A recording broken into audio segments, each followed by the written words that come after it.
जय भीम सर्वांना।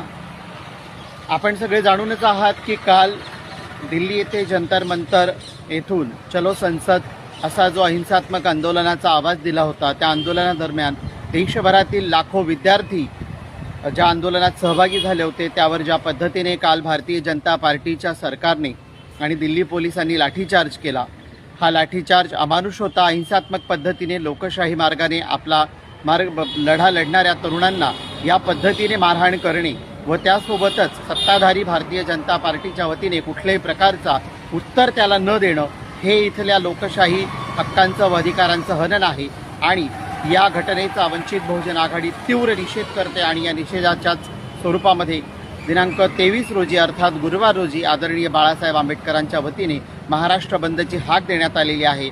या महाराष्ट्र बंदमध्ये जळगाव पूर्व जिल्हाध्यक्ष या नात्याने मी वंचित बहुजन आघाडीच्या तमाम कार्यकर्ता साथी व समविचारी बंधू भगिनींना आवाहन करते की आपण देखील या मोर्चामध्ये आणि या बंदमध्ये सहभागी व्हावं आणि या देशातली लोकशाही अबाधित राहावी म्हणून लढत असलेल्या या लढ्यात आमच्या सोबतीने उभं राहावं। जय भीम।